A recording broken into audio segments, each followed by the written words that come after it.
El tiempo, ¿qué es? Todo lo que es y todo lo que fue y todo lo que será se encuentra en esta dimensión que conocemos como tiempo.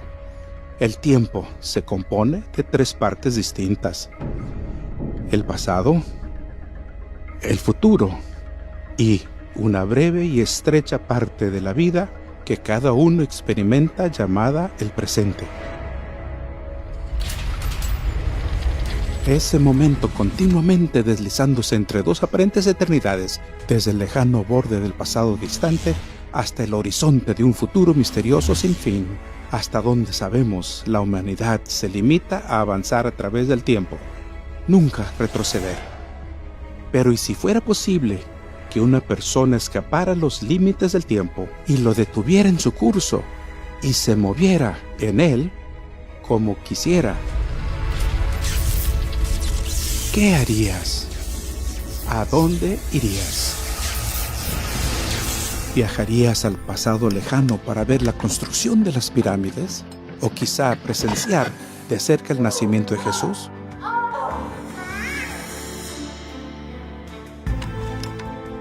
O tal vez hasta volver atrás en el tiempo para evitar el asesinato de Abraham Lincoln.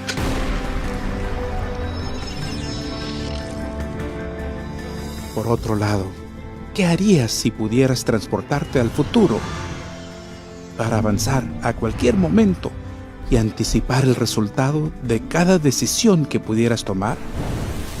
Para salir de la dimensión del tiempo y el espacio y mirar bien a tu alrededor. ¿Quién no quisiera hacer eso? ¿Qué harías con esa clase de poder?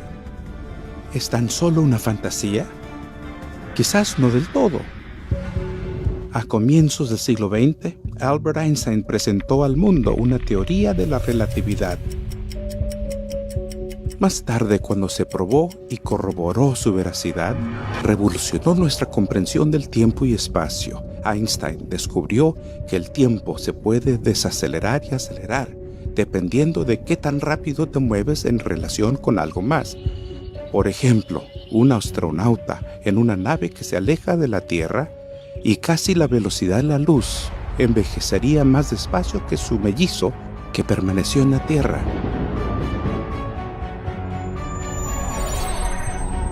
Para cuando el astronauta regrese, su mellizo en la Tierra habría envejecido muchos años en comparación al tiempo que él envejeció mientras estuvo en el espacio. El astronauta sentiría como si hubiera viajado al futuro.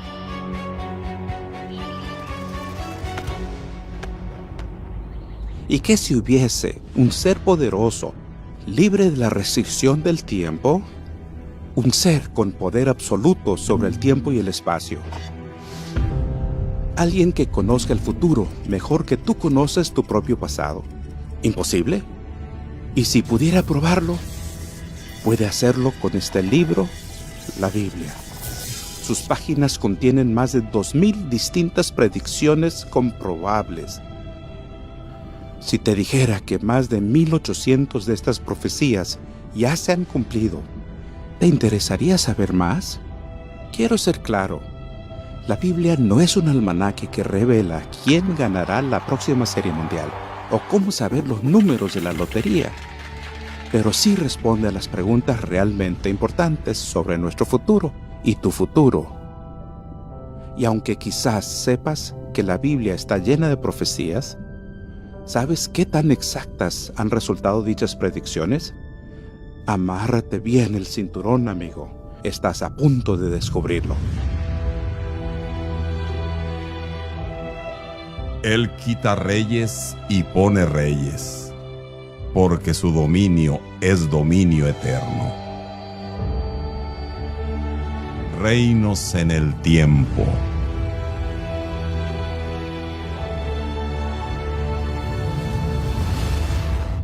En el principio, ¿ves? La Biblia habla del tiempo. Comencemos con un poco de contexto. La Biblia es un libro compuesto por 66 libros, escrita por alrededor de 40 autores en 3 idiomas, en 3 continentes, en un período de alrededor de 1500 años. Sus autores fueron personas de todo tipo y clase, pastores, reyes, sacerdotes, gobernantes y pescadores, cada uno con una personalidad única. Escribieron a partir de bastantes experiencias diversas, algunos desde prisiones, otros desde palacios. Algunos vivían en cuevas, otros cautivos en tierras foráneas. Aún así, la Biblia ofrece un relato consistente, con un claro comienzo, un tema constante y un final lógico, todo en torno a un personaje central. Quizás por esto es que la Biblia es el libro más vendido de todos los tiempos, con más de 5,000 millones de copias distribuidas. Veamos la primera profecía.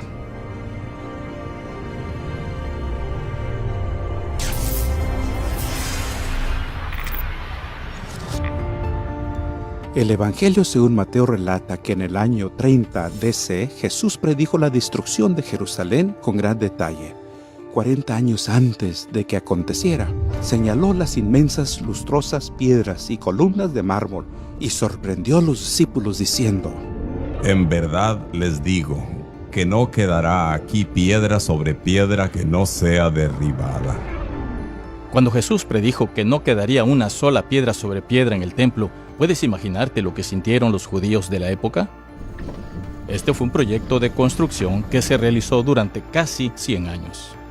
Jerusalén es donde se encontraba la presencia de Dios, el Shekinah de Dios. Es decir, en el templo, Dios estaba allí, literalmente allí. El templo fue el proyecto de construcción más grande alguna vez realizada en el Imperio Romano. Era enorme. Por ejemplo, el Coliseo de Roma se emplaza en un predio de 6 acres. Cuando miras el monte del Templo de Jerusalén, son 36 acres, 6 veces más grande. Los discípulos quedaron asombrados con esta predicción, dado que el templo era la joya de la corona de la nación. Se construyó con toneladas de grandes piedras preciosas. Una de las primeras piedras aún se puede ver hoy. Mide más de 12 metros de largo por más de 4 metros de ancho y pesa más de 500 toneladas. Más que 100 elefantes. Pero la profecía de Jesús se hizo realidad. Según el reconocido historiador Josefo, durante la conquista de Jerusalén, cuando los soldados romanos prendieron fuego al templo, el calor extremo derritió el abundante oro que adornaba el sitio de adoración. Esto hizo que el metal precioso se licuara y se filtrara por las grietas de las piedras de fundación. Tras la batalla, los soldados romanos regresaron y tumbaron cada una de las piedras a fin de recuperar el oro. Como resultado de la destrucción, el tesoro que fue recogido del templo se usó para acuñar monedas romanas. Se denominan monedas Judea Capta y existen cientos de clases y miles de ejemplares, en general de bronce, a veces de plata y a veces de oro, con una palmera que representaba Judea y una mujer sentada llorando que representa a los judíos. Todas tienen la inscripción Judea Capta, que significa Judea conquistada. No pasará esta generación hasta que todas estas cosas acontezcan. Según el libro de Números, capítulo 32, versículo 13, una generación es de 40 años. Jesús lo predijo en el año 30 DC. Exactamente 40 años más tarde, en el año 70 DC, las fuerzas romanas destruyeron el templo. Asombrosamente, existe otra profecía bíblica sobre la lucha de los judíos con Roma, que precede la época de Jesús. Jehová traerá contra ti una nación de lejos, del extremo de la tierra, que vuela como águila, nación cuya lengua no entiendas, gente fiera de rostro que no tendrá respeto al anciano, ni perdonará al joven. Pondrá sitio a todas tus ciudades hasta que caigan tus muros altos y fortificados en que tú confías. Y en efecto, los romanos se abalanzaron sobre Jerusalén y sitiaron la ciudad. En línea con la profecía de Moisés, las banderas romanas tenían la imagen de águilas al resplandor del sol. Hoy, lo único que queda del templo original es la estructura exterior, conocida como el Muro de los Lamentos. Es interesante que al caminar desde el Muro de los Lamentos hacia el sur, Hay un camino allí que está lleno de escombros y que tiene enormes capas de piedras rotas, apiladas unas sobre otras, que fueron arrojadas y amontonadas allí. Hoy día, no hay duda histórica alguna de que los romanos lo destruyeron. Lo destruyeron en el año 70 después de Cristo, que culminó en ese siglo, y que fue el fin del templo en Jerusalén. Eso habla de la validez de una profecía hecha hacía décadas por una persona que sabía que eso iba a suceder. Sión será arada como un campo, Jerusalén se convertirá en un montón de ruinas y el monte del templo será como las alturas de un bosque. El pueblo judío y la nación de Israel tienen una historia abrumadora. Ninguna otra nación del mundo ha sido desplazada tantas veces. Sobreviviendo múltiples intentos de genocidio, este pueblo fuerte y resistente ha renacido una y otra vez, reclamando su tierra y prosperando. Es increíble que hayan preservado su lengua e identidad únicas y aún después de casi 2000 años de esclavitud, persecución y dispersión mundial. Y caerán a filo de espada, y serán llevados cautivos a todas las naciones. Y Jerusalén será hollada de los gentiles hasta que los tiempos de los gentiles sean cumplidos. Es notable que después de que los romanos les prohibieran estar allí, que los cristianos les prohibieran estar allí, y los musulmanes, los judíos siempre han regresado a Jerusalén.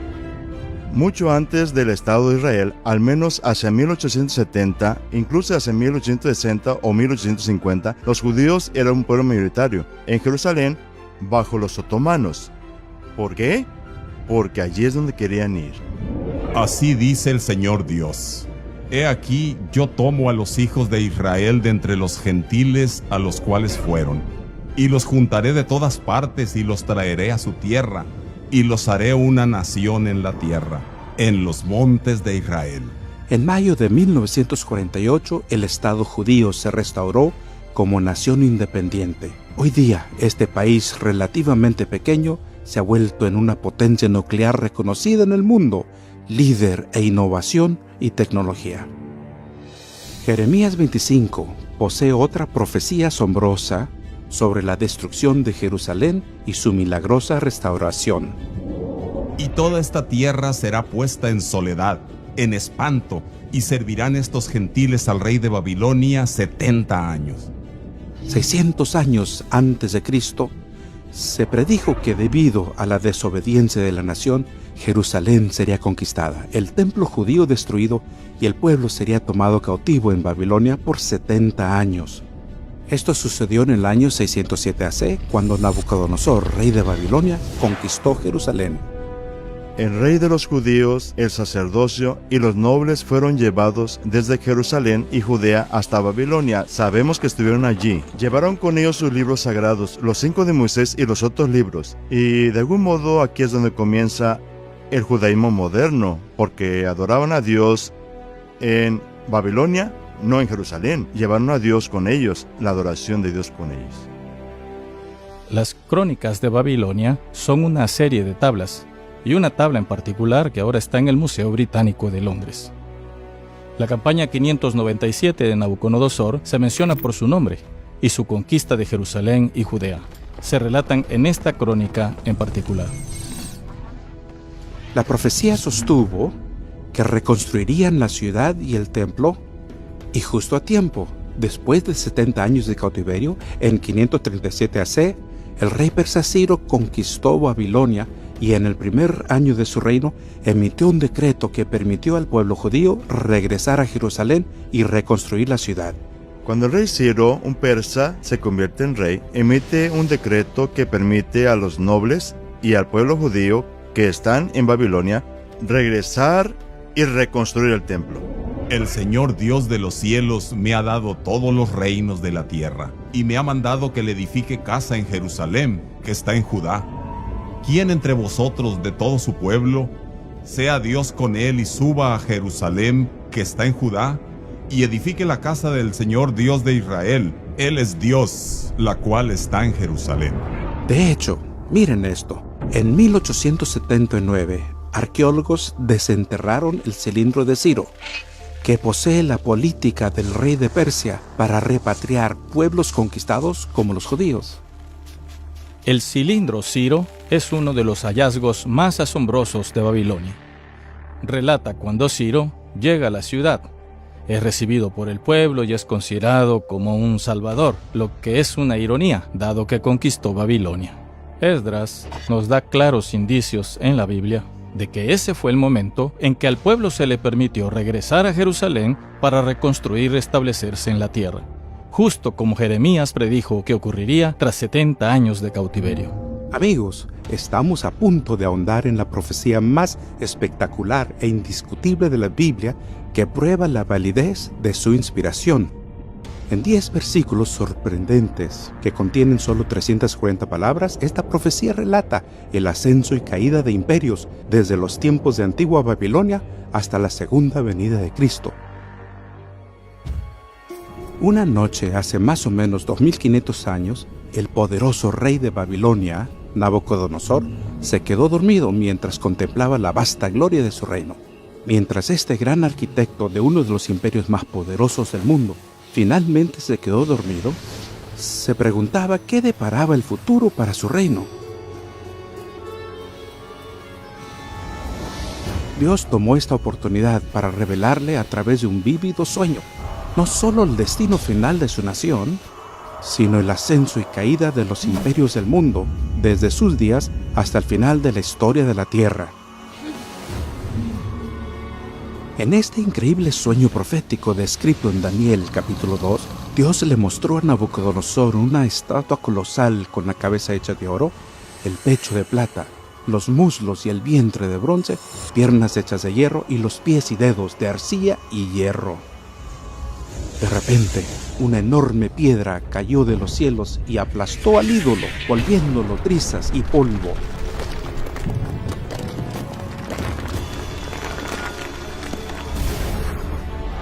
Y la piedra se convierte en una gigantesca montaña que llena la tierra. Nabucodonosor sabía que no era un sueño común, así que preocupado, el rey llamó a sus consejeros más sabios para que le relataran su sueño y su significado. Por supuesto, no supieron el sueño del rey, pero luego Dios otorgó el mismo sueño y su interpretación a un judío que vivía en Babilonia, un joven llamado Daniel. Él se presentó ante el rey y relató los detalles exactos de su sueño, y luego dio la interpretación.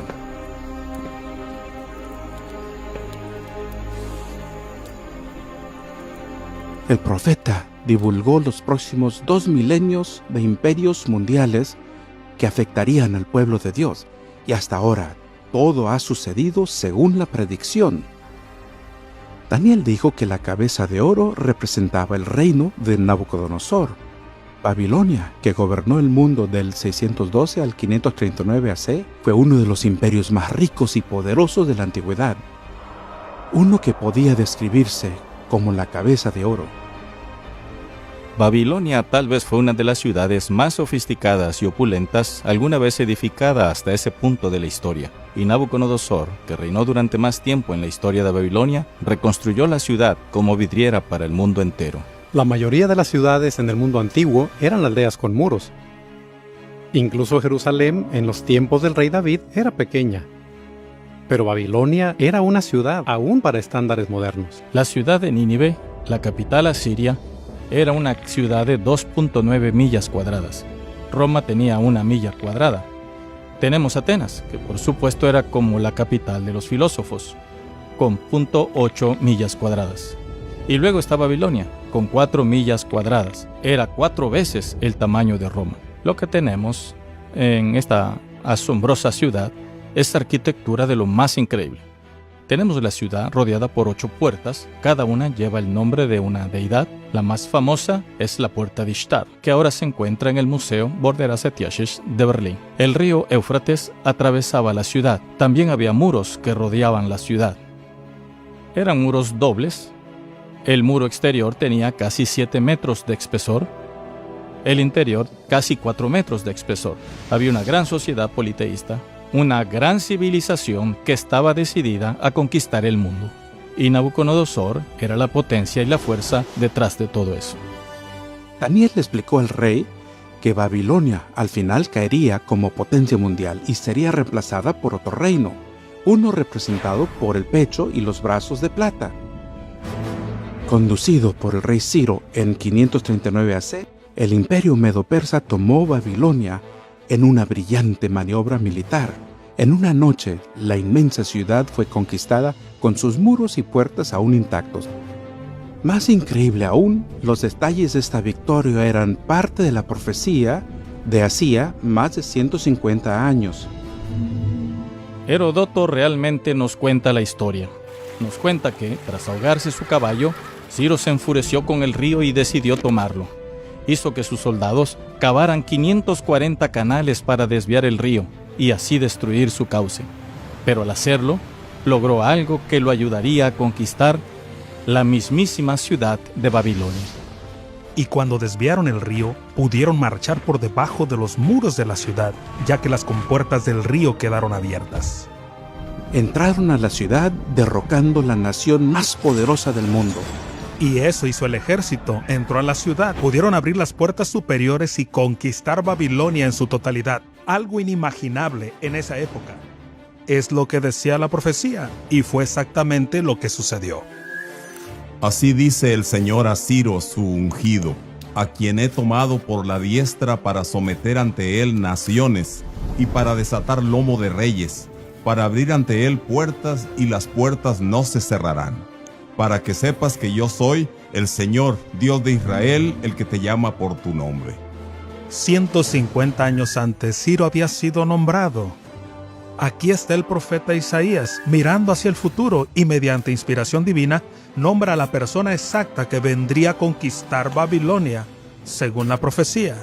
En Isaías capítulo 44 tenemos esta maravillosa profecía en donde dice a los ríos, séquense, y yo secaré tus ríos, dice el Señor.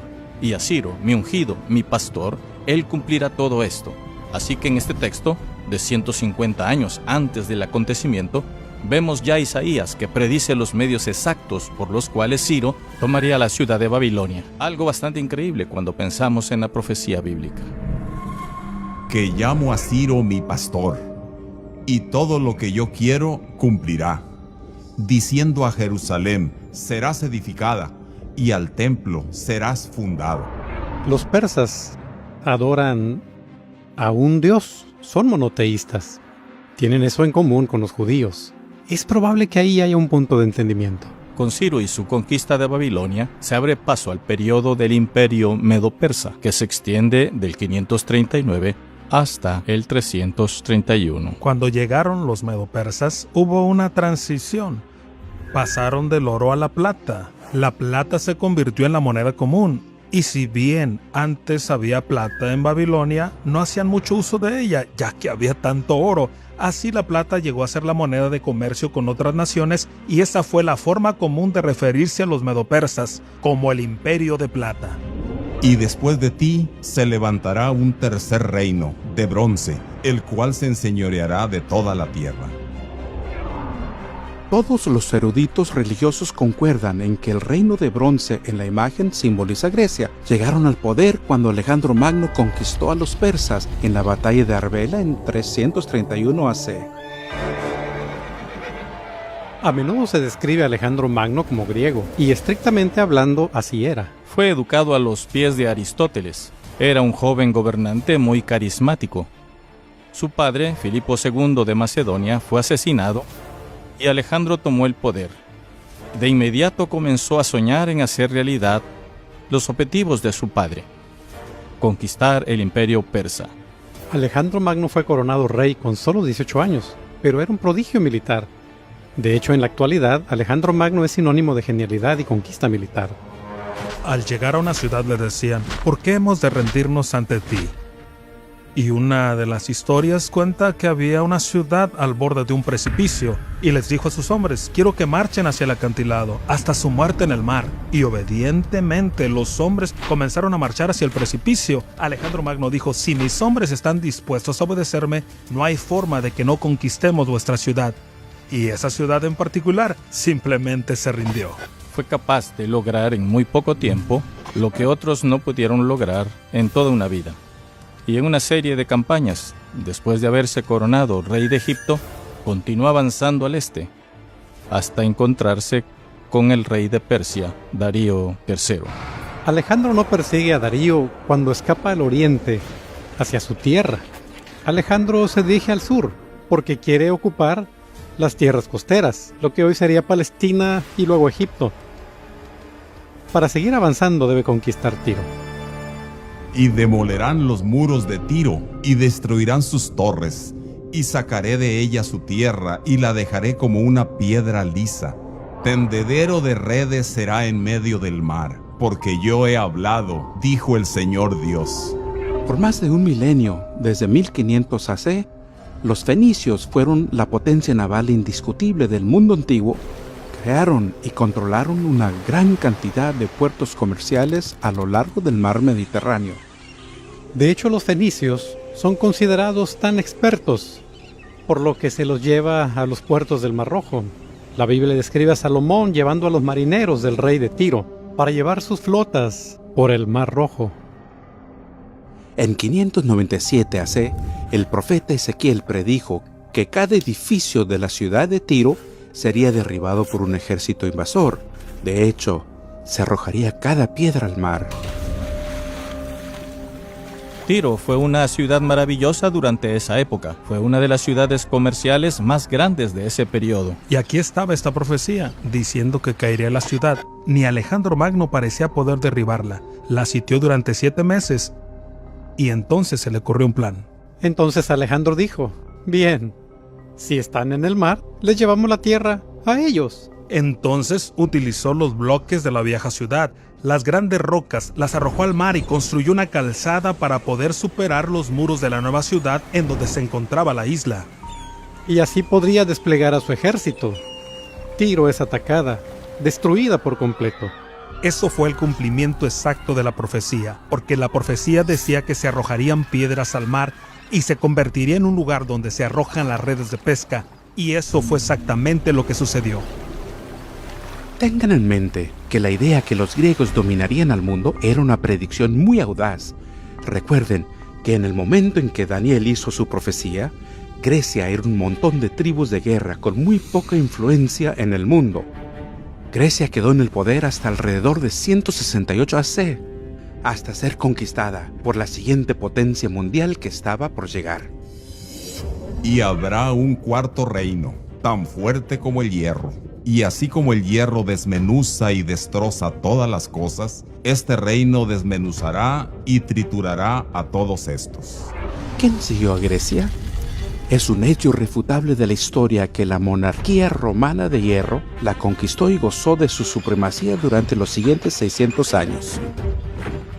Una vez que aparece el hierro, el principal efecto, en especial en términos militares, es la considerable caída del precio de las armas. Entonces el precio de producir una punta de flecha o de hierro, o una punta de lanza de hierro, o un casco de hierro es mucho menor que el del bronce, principalmente porque el bronce contiene estaño, y este metal podría obtenerse en 2 lugares en el mundo antiguo: Afganistán, o lo que hoy se conoce como Afganistán, o lo que hoy es Cornwall, en Inglaterra. Y su comercio era muy costoso, así que la edad de hierro redujo el precio de la guerra. Esto aumenta el tamaño de los ejércitos.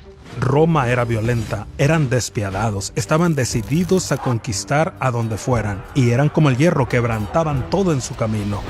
Cuando el Imperio Romano comenzó a caer en 476 DC, no fue conquistado por una sola potencia. Más bien, varias tribus bárbaras conquistaron a Roma y desmenuzaron la nación, tal como lo profetizó Daniel.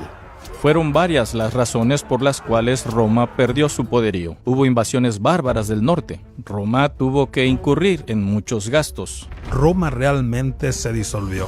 Tuvo muchos problemas internos. Y a medida que Roma se desintegraba, sabemos de al menos 10 tribus que llegaron y tomaron partes del Imperio Romano.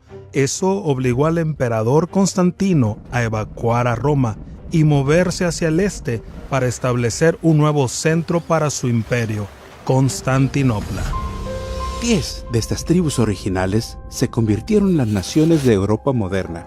Se les conoció como los ostrogodos, los visigodos, los francos, los vándalos, los alamanes, los suevos, los anglosajones, los érulos, los lombardos y los burgundios. 7 de estas tribus aún existen en Europa. Por ejemplo, los anglosajones se convierten en ingleses, los francos en franceses, los alamanes en alemanes y los lombardos en italianos. En cuanto a aquello que viste, el hierro mezclado con tiesto, se mezclarán con simiente humana, mas no se pegarán como el hierro no se mezcla con el tiesto. Mediante matrimonios, alianzas y tratados, muchas potencias intentaron en vano reunir al continente europeo. A lo largo de la historia, líderes como Carlomagno, Napoleón, Kaiser Wilhelm, Mussolini y Hitler lucharon por rehacer la gloria del antiguo imperio romano. Pero acechados por las palabras de la profecía de Daniel, no se unirá una parte con la otra, todos fracasaron. Como es de esperar, muchos incrédulos dijeron que las profecías de la estatua de Daniel eran tan precisas que fueron escritas después de los hechos. Pero el sorprendente hallazgo de un joven pastor, en 1946, lo cambió todo.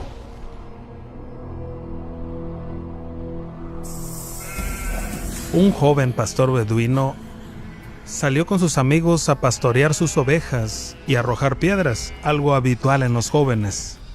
Vio una abertura en la roca. Estaba frente a ella. Tomó una piedra y por supuesto la arrojó hacia adentro. Al caer dentro de la cueva escuchó el ruido de cerámica que se rompía, un ruido bastante singular.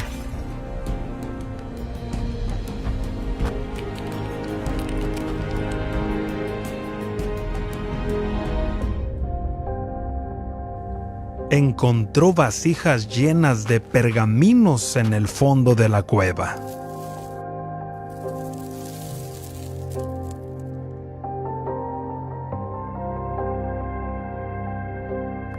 Llevó 1 o 2 consigo y se los mostró a su familia. Ellos lo llevaron al mercader de antigüedades de Belén y de allí pasaron a Jerusalén.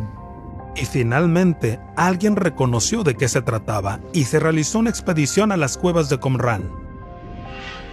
En total, se encontraron unos 1000 manuscritos diferentes. Y existen pergaminos completos, como el famoso pergamino de Isaías. Todos datan aproximadamente de 250 AC a 70 DC.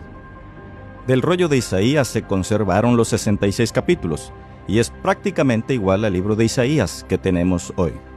No hay diferencias teológicas, no hay grandes diferencias históricas. Un arqueólogo fue a examinar los manuscritos del Mar Muerto. Los comparó con nuestra Biblia y cuando observó la evidencia dijo: los libros del Antiguo Testamento son tan antiguos y precisos como decíamos que eran.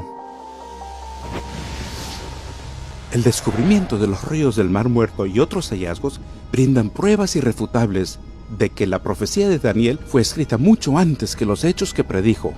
Varias veces en la Biblia, Dios predijo el surgimiento y la caída de reinos particulares, por lo que cuando sucede, sabemos que Él tiene el futuro en sus manos. Por ejemplo, la ciudad de Babilonia, su pueblo y casi todo el mundo creía que era la ciudad indestructible. Sin embargo, Dios predijo: Y Babilonia, hermosura de los reinos, gloria del orgullo de los caldeos, será como cuando Dios destruyó a Sodoma y a Gomorra. Nunca más será poblada ni habitada de generación en generación. Hemos aprendido que Babilonia cayó de su poder a manos de Ciro, el rey persa. ¿Pero volvió a resurgir? Cuando Saddam Hussein llegó al poder en Irak, soñó en reconstruir y repoblar la antigua ciudad de Babilonia. Quería hacerlo para frustrar la profecía bíblica y para desacreditar la nación de Israel. Decía que los grandes palacios de Babilonia y sus legendarios jardines colgantes, una de las 7 maravillas del mundo antiguo, surgirían del desierto. Pero la historia reciente muestra cómo se esfumaron sus planes en la Primera Guerra del Golfo en Irak, y Babilonia, hasta la fecha, continúa sin ser reconstruida, y solo unos pocos turistas visitan sus ruinas.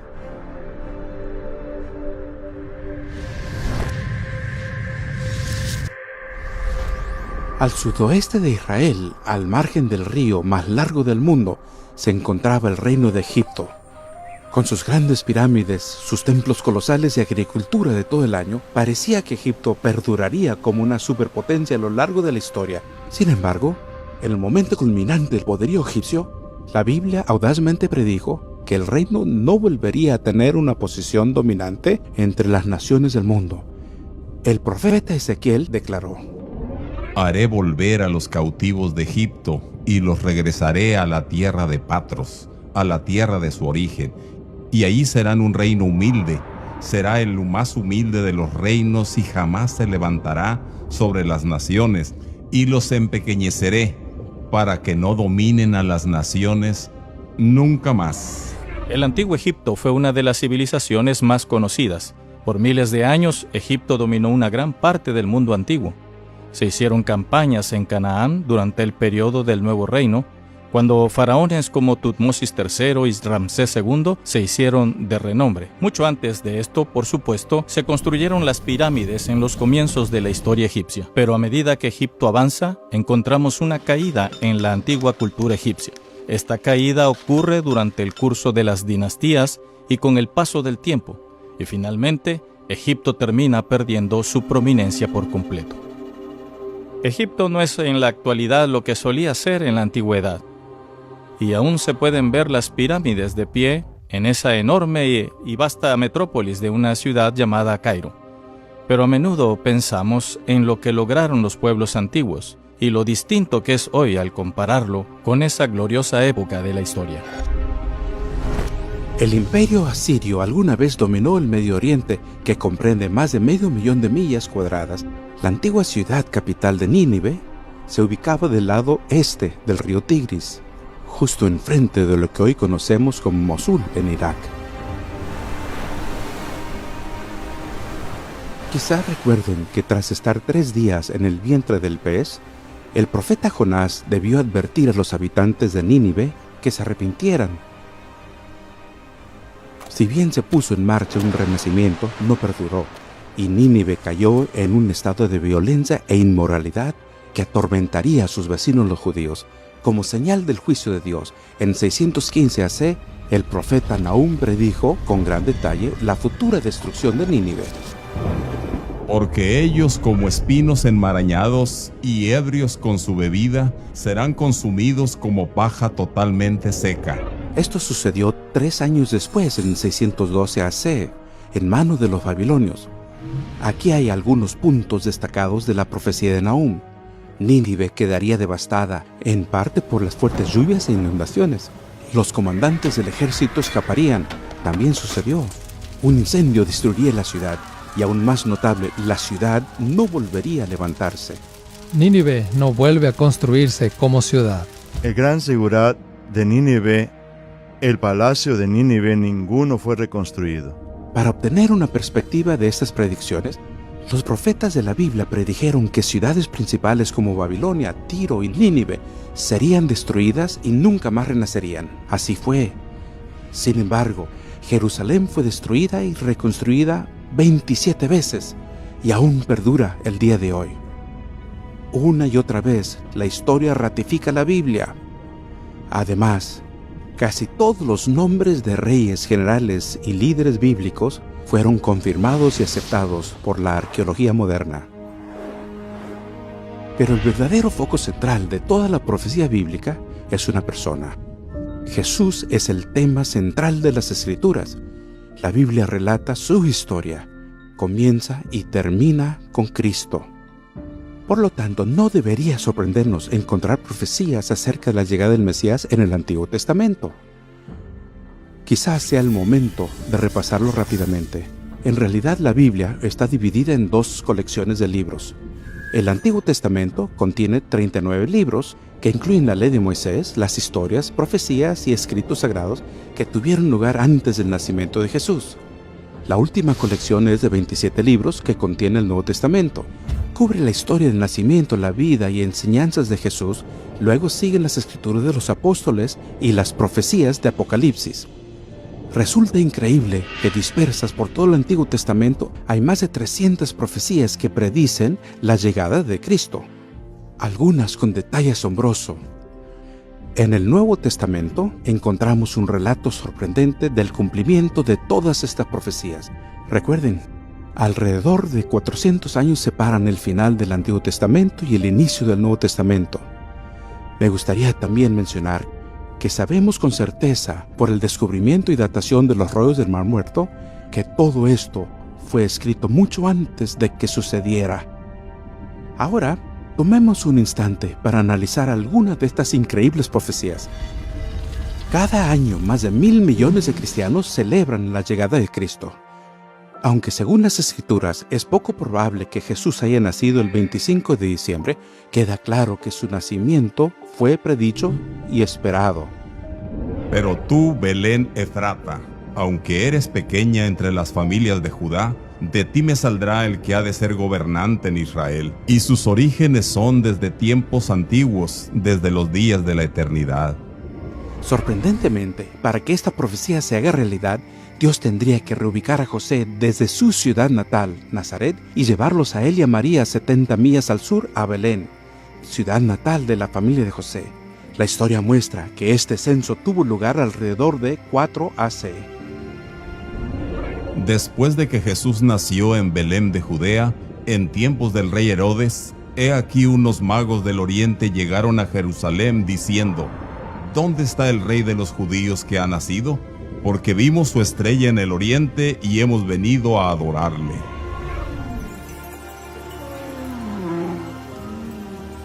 La Biblia no solo predijo específicamente dónde nacería Jesús, sino que indica dónde comenzaría su ministerio. Esta profecía de tiempo viene del libro de Daniel. Has de saber y entender que desde la salida de la orden para restaurar y reconstruir a Jerusalén hasta el Mesías habrán 7 semanas y 62 semanas. En primer lugar, recuerden, al calcular una profecía hebrea, un día simboliza en verdad un año. Este principio puede encontrarse en Ezequiel 4:6. Eso significa que las primeras 7 semanas y 62 semanas, o 69 en total, deben entenderse como 483 años. Eso nos lleva exactamente al año 27 DC. Ese fue el mismo año en que Jesús fue bautizado a los 30 años de edad e inició su ministerio. Increíble. Esta profecía se hizo durante el cautiverio de los judíos en Babilonia, más de 500 años antes del nacimiento de Cristo. Un sorprendente cumplimiento que no podría considerarse casualidad. Muchos intérpretes observaron que el principio del día por año queda realmente confirmado, en particular la profecía de las 70 semanas. La profecía indica que pasarían 69 semanas proféticas, es decir, 483 años hasta la llegada del Mesías. En Lucas capítulo 3, él habla sobre la llegada de Juan el Bautista y dice: en el año 15 del reinado de Tiberio César. Tiberio comenzó su propio reinado al morir Augusto César en el año 14 DC. Calculamos el tiempo en que Juan el Bautista inició su ministerio. Luego vino Jesús y fue bautizado poco después. Vemos que llega al 27 después de Cristo. La profecía dice la llegada del Mesías. Y la palabra Mesías en hebreo significa el ungido. ¿Existió una unción de Jesús en el 27 después de Cristo? Sí, la hubo. En Hechos 10, versículo 38, vemos que Jesús fue ungido con el Espíritu Santo. El profeta Isaías del Antiguo Testamento predijo que Jesús nacería de una virgen 700 años antes que realmente sucediera. Por tanto, el Señor mismo os dará una señal. He aquí, una virgen concebirá y dará a luz un hijo, y le pondrá por nombre Emmanuel.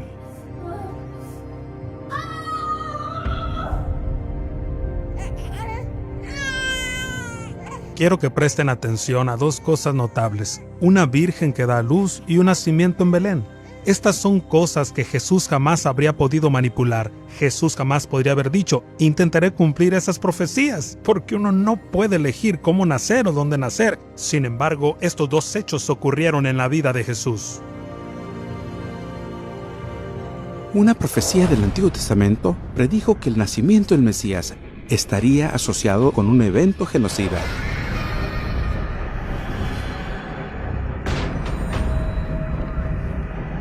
Se oye una voz en Ramá, lamento y llanto amargo, Raquel llora por sus hijos, rehúsa ser consolada porque sus hijos ya no existen. Debido a este violento intento de tomar la vida del bebé Jesús, sus padres fueron obligados a escapar a Egipto por seguridad. Y él, levantándose, tomó de noche al niño y a su madre, y se trasladó a Egipto, y estuvo allá hasta la muerte de Herodes, para que se cumpliera lo que el Señor habló por medio del profeta, diciendo: de Egipto llamé a mi hijo. Así fue como la nación judía llegó a Egipto, y ahora eran llamados a salir de Egipto. Jesús va a Egipto, al exilio, y luego es llamado del exilio. Sin duda, algunas de las profecías más sorprendentes respecto a Cristo son las que encontramos en el libro de Isaías, que pone énfasis en los detalles de su ministerio. Estas profecías hablaban sobre lo que Jesús hizo. Trajo esperanza, trajo sanidad, fue luz para los gentiles, fue alguien capaz de restaurar la vista a los ciegos, pudo liberar a los presos. Y cita otro pasaje en Isaías 35 sobre la curación del hombre ciego y el cojo y dice: observen. Luego continúa con lo que estaba haciendo, sanando ciegos y cojos. Él está deshaciendo esas maldiciones de quebrantar el pacto y los va a restaurar para que ellos experimenten una vez más la gracia de Dios. Jesús reveló gran poder durante su ministerio, sanando a los enfermos, calmando las tormentas, incluso reviviendo a los muertos. Los autores de la Biblia predijeron y documentaron que a pesar de su increíble poder y autoridad, aún sería un humilde y modesto servidor, un modelo a imitar. Por ejemplo, en Zacarías 9, versículo 9, leemos: regocíjate sobremanera, hija de Sión, da voces de júbilo, hija de Jerusalén.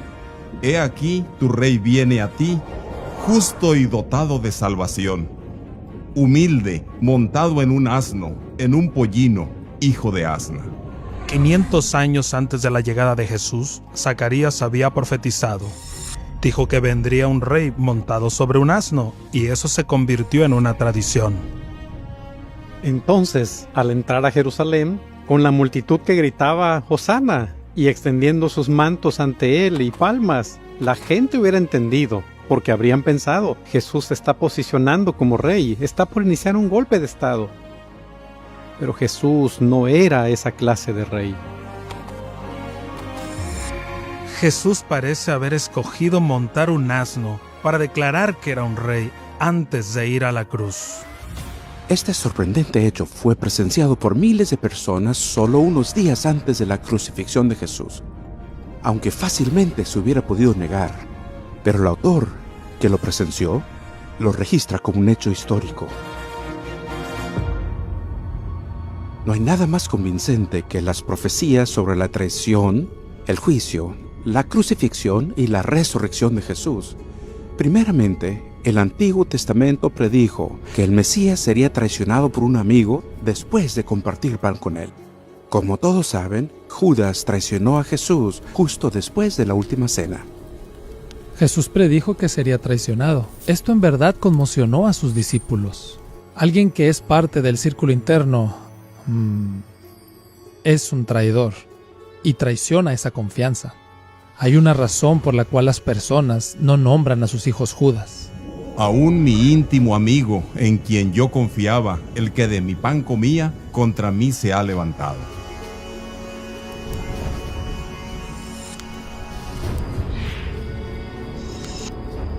De hecho, el Antiguo Testamento predijo el precio exacto que se pagaría por traicionar al Mesías. Si os parece bien, dadme mi paga. Y pesaron como mi salario 30 piezas de plata. Esta predicción tan precisa da un paso más allá. El profeta Zacarías predijo cómo se usaría el dinero de sangre dado para traicionar a Jesús. Entonces el Señor me dijo: arrójalo al alfarero, ese magnífico precio con que me valoraron. Tomé pues las 30 piezas de plata y las arrojé al alfarero en la casa del Señor. Cuando Judas se da cuenta de que Jesús no hará nada para liberarse, se llena de remordimiento. Él está conmocionado por lo que hizo. De repente toma conciencia de que traicionó a su maestro. Entonces vuelve al sacerdote con el dinero. Le dice: he traicionado sangre inocente. Pero ellos dijeron: ¿qué nos importa a nosotros? Es asunto tuyo. Entonces él, arrojando las piezas de plata dentro del santuario, se apartó, se fue y se ahorcó. Los principales sacerdotes, tomando las piezas de plata, dijeron: no es lícito ponerlas en el tesoro de las ofrendas, porque es precio de sangre. Y habiendo tomado acuerdo, compraron con ellas el campo del alfarero para sepultura de los extranjeros. Veamos ahora a Jesús. Allí está Jesús de pie delante de Pilato. Se rehúsa a defenderse. Fue oprimido y afligido, pero no abrió su boca, como cordero que es llevado al matadero. El autor del universo es ridiculizado, atormentado, y aún así permanece en silencio, de forma tal que sorprende a Pilato, el cínico romano, como algo extraordinario. Esto no se parece a nada que haya visto antes. Es muy claro que Jesús va a la cruz de forma voluntaria y que ve su muerte al igual que los autores del Evangelio, como la culminación de la salvación. 1000 años antes que se practicara la crucifixión, el rey David predijo cómo ejecutarían al Mesías. Porque perros me han rodeado, me ha cercado cuadrilla de malignos. Horadaron mis manos y mis pies, repartieron entre sí mis vestidos y sobre mi ropa echaron suertes. Vemos a Jesús ahí en la cruz con un grupo a su alrededor que se burlan, empleando las mismas palabras del Salmo 22. Encontramos que sus ropas están divididas. La intensidad del dolor es literalmente inimaginable. Fue diseñado para ser así. Te torturaban hasta la muerte. Si la intención era terminar un movimiento, esto es lo que se tendría que hacer. Es notable que en realidad no es el fin del movimiento de Jesús, es el inicio. La buena noticia sobre Jesús es que la tumba no pudo retenerlo. Como registran los 4 evangelios, quedó documentado que durante 40 días tras su muerte, cientos de testigos vieron y tocaron y escucharon al hombre que había sido crucificado y sepultado. Al volver las mujeres dijeron: vimos a Jesús. Sí, claro. Pero no les creyeron. Una y otra vez no les creyeron, hasta que el mismo Jesús dijo: vean mis manos, aquí están las marcas de los clavos. Nadie más en la historia pretende haber resucitado de entre los muertos. Sabemos lo extraordinario que es, porque cuando los primeros cristianos comenzaron a proclamarlo, para la gente era absurdo. ¿Por qué harían los discípulos una afirmación tan escandalosa? Algo completamente desconocido, si no fuera cierto. Pues tú no abandonarás mi alma en el Seol, ni permitirás a tu santo ver corrupción. Increíblemente, hasta el historiador judío Flavio Josefo se refiere a la resurrección de Jesús y a su influencia en el pueblo, en su diario de la historia judía. Apareció por aquel entonces Jesús, un hombre sabio, si es que debe llamársele hombre, pues realizaba obras asombrosas y era maestro de muchas personas que aceptaban con gusto la verdad. Había cautivado tanto a judíos como a griegos. Él era el Mesías.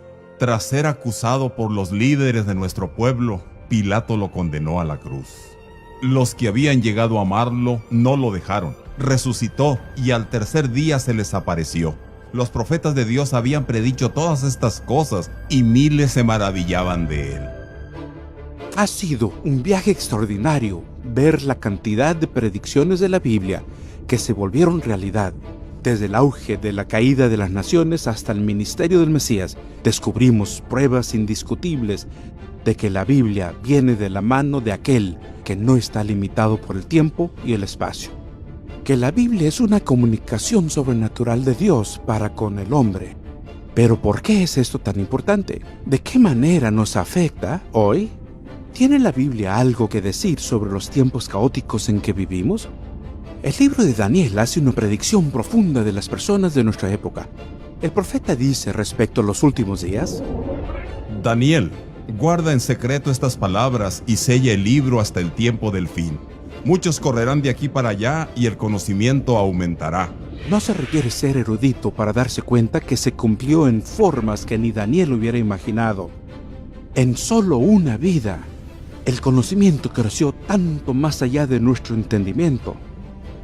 En la medicina, agricultura, transporte y electrónica digital. Imagínense tener que enseñarle al profeta Daniel cómo hacer una búsqueda Google desde el celular. ¿Y qué hay sobre correr de aquí para allá? Después de más de 6.000 años de viajar a caballo, las personas pueden ahora viajar en avión a velocidad supersónica. Nuestra última profecía hablará sobre una predicción hecha por Jesús mismo. Una semana antes de la crucifixión, Jesús predijo: Y este evangelio del reino se predicará en todo el mundo, como testimonio a todas las naciones, y entonces vendrá el fin. ¿Se imaginan la respuesta sonriente de las personas en esa época al escuchar esa audaz profecía? ¿Quién se creía que era Jesús? Aquí estaba este pobre carpintero sin educación, que nació en un establo, que nunca había escrito un libro, sin vínculos políticos, prediciendo que sus enseñanzas darían vuelta al mundo. Pero lo que es aún más extraordinario es la segunda mitad de esa profecía. Jesús dice, sin ambigüedades, que cuando su mensaje vaya por el mundo, entonces llegará el fin. Actualmente, cientos de satélites que dan vuelta por el planeta nos brindan una comunicación global casi instantánea. A través de la radio, la televisión e internet se transmite el evangelio a todo el mundo. Anteriormente en este programa, hablamos del sueño de Nabucodonosor, de Daniel 2, de una gran imagen. Representaba las potencias mundiales hasta nuestros tiempos. Y si recuerdan, al finalizar el sueño, cae una enorme piedra desde los cielos y destruye la imagen y luego las hace añicos. ¿A quién representa esta piedra? ¿Y qué es ese gran poder que destruye la imagen? Es Jesucristo, la roca eterna. Toda la historia se dirige ahora hacia el dramático final, cuando el Hijo de Dios regrese con poder y gloria. El cumplimiento de la profecía revela que casi llegamos al fin del tiempo. Queda tan solo una pregunta importante por responder. ¿Están preparados para el suceso más grande de la historia del mundo? ¿Están listos para la venida de Jesús? Amigos, pueden estarlo. Porque de tal manera amó Dios al mundo, que dio a su Hijo unigénito, para que todo aquel que en él cree no se pierda, mas tenga vida eterna. Acude a Él en oración y pídele que te perdone y que te salve. Él te promete que lo hará. Entonces, en lugar de tener un fin sin esperanza, podrán tener una esperanza sin fin. Pero el momento es ahora. Hoy es el día. ¿Por qué no le piden ahora?